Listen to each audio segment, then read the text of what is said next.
Jo Mulcrone here, emetophobia specialist.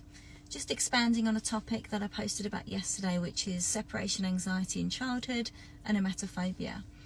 There's a lot to cover, so this is just a brief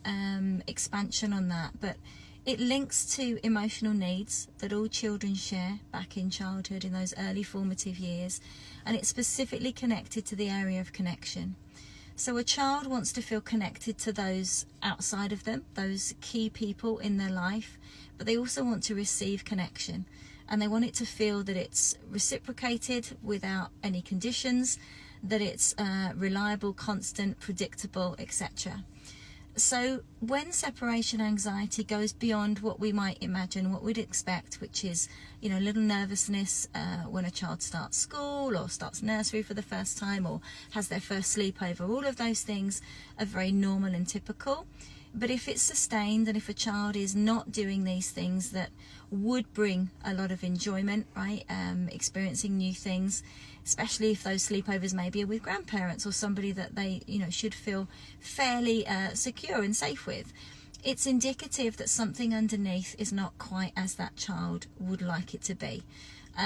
So if for you experience separation anxiety, it's potentially giving some signals that you as a child overcompensated to connect outwardly by attaching, by not leaving, not wanting to be away from, because perhaps there wasn't that degree of certainty that that connection was going to be reciprocated.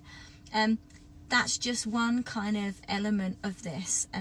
As I say, there's a lot to kind of cover. But if this is resonating with you, and when you read my posts, you realise a lot of the things that I talk about really do hit home, and you can relate to a lot of those, then please do reach out, book a call,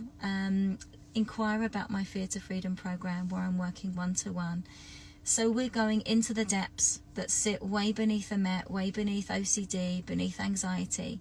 and we are really going for those root causes that are linked to these elements that will have presented themselves over the years, all the way back to early childhood, through things such as experiencing separation anxiety.